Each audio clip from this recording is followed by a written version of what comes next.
Assalamualaikum warahmatullahi wabarakatuh. Sampurasun. Kumaha damang sadaya warga kelas 8? Mugia dina danget ieu urang ditang tayungan ku Gusti Anu Maha Suci. Urang salaku urang Sunda hirup jeung budayana. Rupa-rupa kebiasaan atawa tradisi kasampak keneh ku urang di pilemburan. Urang lembur umumna tukuh keneh ngariksa adat kebiasaan titinggal karuhunna. Komo deui di lembur-lembur anu henteu loba kapangaruhan ku modernisasi. Nah, dina ieu pangajaran aya sababaraha tulisan anu medar eta perkara. Jadi, dina danget ieu hidep sejadi ajar ngeunaan kampung adat Sunda dina wangun teks deskriptif. Sarengsena hidep diajar ngeunaan kampung adat Sunda dina wangun teks deskriptif, hidep dipiharep bisa nyangkem teks deskripsi ngeunaan kampung adat Sunda, nataan sababaraha nu aya kaitanana jeung tradisi Sunda, tur bisa nulis atawa nyusun secara deskriptif hasil analisis atawa nengetan ngeunaan kampung adat Sunda tina sababaraha media. Tah ayeuna pek ku hidep sakseni pintonan anu ngagambarkeun kaayaan di Kampung Naga. Wilujeng nyakseni. Kampung Naga. Kampung Naga mangrupa salah sahiji kampung adat di Jawa Barat. Disebut kampung adat lantaran kebiasaan pendudukna anu masih keneh pageuh nyekel adat kebiasaan karuhunna. Maranehna pantrang ngarempak adat kebiasaan anu geus diguratkeun ku karuhunna.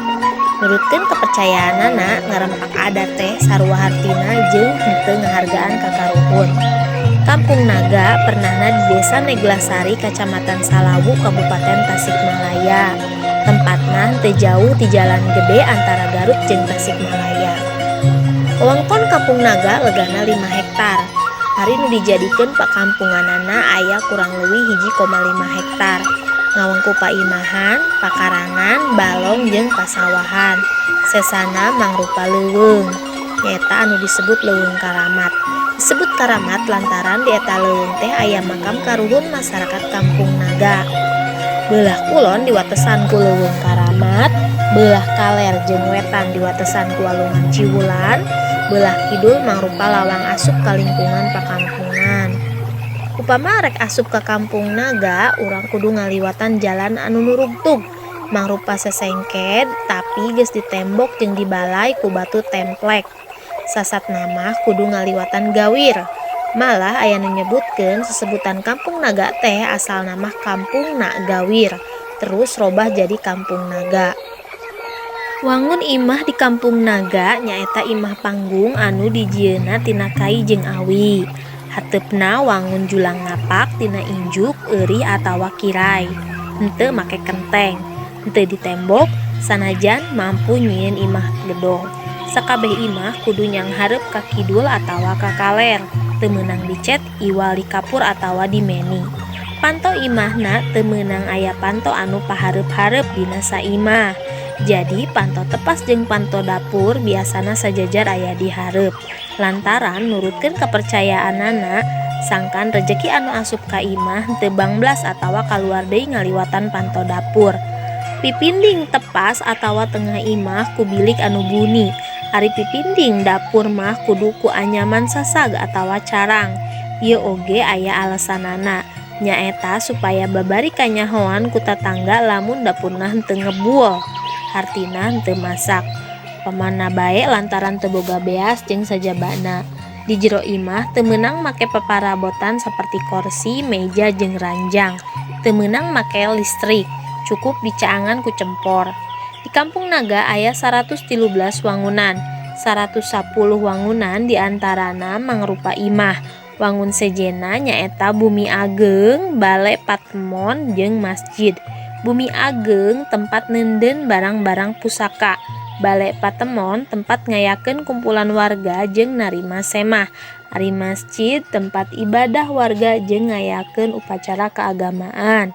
Tiba heula jumlah wangunanna teh henteu leuwih ti sakitu sarta teu bisa ditambahan deui.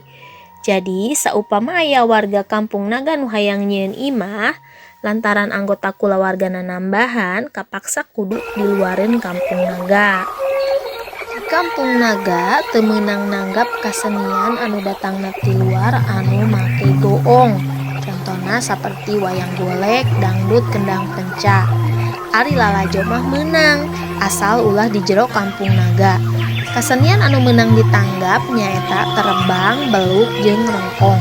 Kasenian anu dianggap mangrupa warisan turun-tumurun ti karuhunna.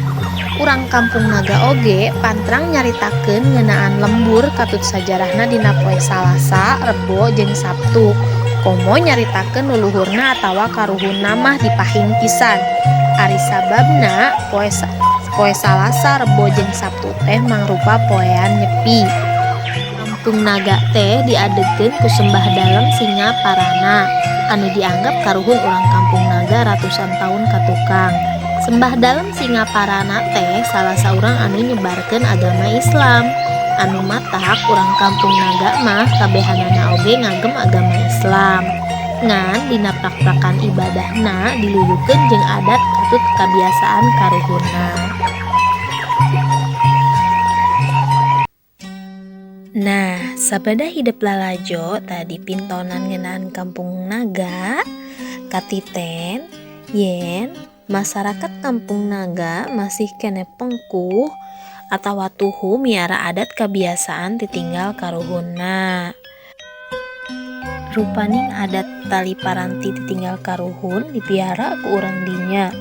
Pemana bae wangunan imah, jumlah imah anu kudu aya di kampung naga, kasenian anu meunang ditanggap di kampung naga, oge adat kebiasaan ngeunaan pantrangan nyaritakeun ngeunaan lembur katut sajarah kampung naga.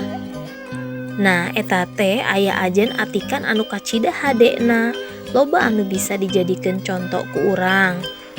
Upamana bae kudu ngariksa ngajaga lingkungan sabudeureun, hirup sauyunan jeung tatangga, oge kudu ngariksa lingkungan. Nah, dumasar pedaran atau karangan di luhur, kira-kira naon anu disebut kampung adat teh? Nah, kampung adat nyaeta kampung anu masih keneh pengkuh nyekel adat cahara karuhunna. Hal eta bisa katembong tina adeganana wangunan imahna, kahirupan sapopoe masyarakatna, jeung sawawatara upacara adat anu masih keneh atawa maneh dilaksanakeun. Nah, di Jawa Barat aya sawawatara kampung adat anu geus kakoncara. Di antarana nyaeta Kampung Naga di Kabupaten Tasikmalaya, Kampung Pulo jeung Kampung Dukuh di Kabupaten Garut, Kampung Kuta di Kabupaten Ciamis, Kampung Cireunde di Cimahi, Kampung Kasepuhan Ciptagelar di Kabupaten Sukabumi, Kampung Mahmud, Kampung Cikondang, jeung Kampung Arjasari di Kabupaten Bandung. Kusabab pintonan tadi dijieun dumasar tina karangan teks deskripsi, ayeuna orang pedar naon anu dimaksud karangan deskripsi. Karangan deskripsi nyaeta karangan anu ngagambarkeun hiji hal, biasana kalawan tetela. Perkara anu jejer nama atawa temana bisa rupa-rupa, bisa ngeunaan barang, kaayaan, kajadian, tokoh carita atawa jelema, hiji hal, jeung salian ti eta. Tujuanana sangkan anu maca atawa anu nangetan itu bisa ngagambarkeun kalayan jentre naon anu dimaksud dina eta karangan. Nah, kulantaran aya syarat kudu tetela teh kudu jelas atawa jentre, umumna karangan deskripsi kudu malire atawa merhatikeun tilu hal. Naon anu kudu dipalire atawa diperhatikeun? Nyaeta karangan eta kudu sistematis atawa euteup seureuh. Jadi bagian-bagian anu digambarkeunana kudu nyusun, kudu puguh. mana anu kudu diheulakeun jeung mana anu kudu dipandeurikeun. Nah terus antara bagian-bagian eta kudu merenah pakaitna atawa hubunganana. Nu kadua kudu ngawincik atawa nataan secara gemet aspek-aspekna, sangkan anu maca atawa anu nengetan atawa anu ninggali itu bisa kagambar sakabeh aspek anu aya dina jero karangan. Terus hal anu katilu anu kudu dipalire nyaeta kudu ngagunakeun kecap-kecap anu merenah tur istilah-istilah anu geus maneuh. Maksudna sangkan gambaran eta teh eces atawa jentre, temdres, tetela henteu nimbulkeun salah harti atawa salah gambaran anu maca atawa anu ngaregepkeun. Dina prak-prakna nyieun atawa nyusun karangan deskripsi aya sababaraha tahapan anu kudu diperhatikeun. Anu kahiji nyaeta hideuk kudu bisa milih topik. Naon ari topik? Topik nyaeta bahan picaritaeun atawa jejer atawa bahan tuliskeun. Anu kadua hideuk bisa neangan bahan pikeun karangan. Bisa ngaliwatan media atawa bisa turun langsung atawa hidup langsung ke lapangan ka kampung adat ya. Tapi biasa nama ukiwari media informasi nu kawilang maju bisa ngagampangkeun urang pikeun neangan informasi ngalengkepan karangan eta. Tahapan anu katilu nyaeta nyieun rangkai karangan. Rangkai karangan umumna ngawengku bubuka, eusi jeung panutup. Kunaon hiji karangan kudu aya rangkai karangan? Sangkan karanganana puguh eunteup seureuhna henteu acak-acakan terus nyaritana bisa ngaruntut. Nah, tahapan anu kaopat nyaeta ngawangun paragraf tina rangkai karangan.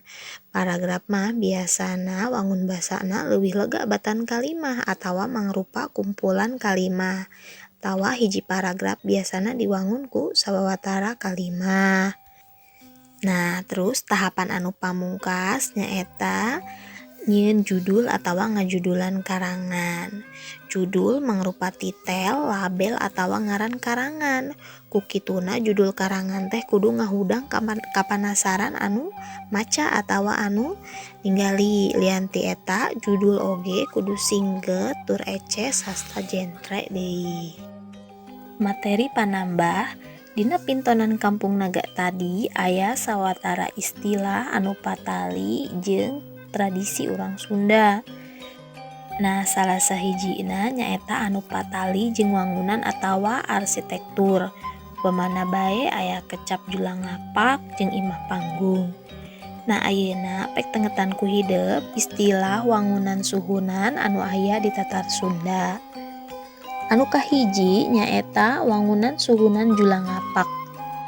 Nah, wangun suhunan julang lapak biasana wangun suhunan anu handap kenca katuhuna leuwih meber dipapandekeun kana jangjang manuk julang anu keur ngalayang. Anu kadua jogo anjing. Wangun suhunan jogo anjing biasana rata sarta bagian tukangna leuwih handap tibatan hareupna dipapandekeun kana anjing anu keur ngajogo. Nu katilu wangunan badak heuai nyaeta wangun suhunan anu rata sarta bagian tukangna leuwih jiga suhunan jogo anjing. Ngan di bagian hareupna make sorondoy nepi ka katembongna ti gigir dipapandekeun kana badak anu keur heuai. Kaopat parahu kumureb. Wangunan suhunan panjang anu tungtungna make jure nepi ka katembongna jiga parahu anu keur nangkub atawa kumureb. Kalima suhunan jolopong nyaeta wangunan suhunan anu tungtungna teu make jure sok disebut oge wangunan suhunan panjang. Kagenep suhunan limasan. Suhunan limasan nyaeta wangun suhunan pasagi anu make jure katembongna saperti limas anu nyungcung.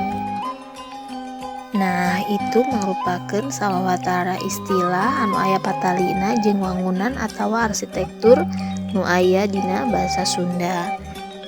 Nah, Pikeun nambahan kawaruh hidupkan adat kebiasaan atau budaya orang Sunda, hidup bisa neangan tulisan anu ngaguar perkara eta. Hidup bisa maca tina majalah, koran, atau internet. Pina pedaran ngeunaan tes deskripsi kampung adat Sunda dicekapkeun di ka dieu. Hatur nuhun kana perhatosanana, hapunten samudaya kalepatan. Wabillahi taufik wal hidayah. Wassalamualaikum warahmatullahi wabarakatuh.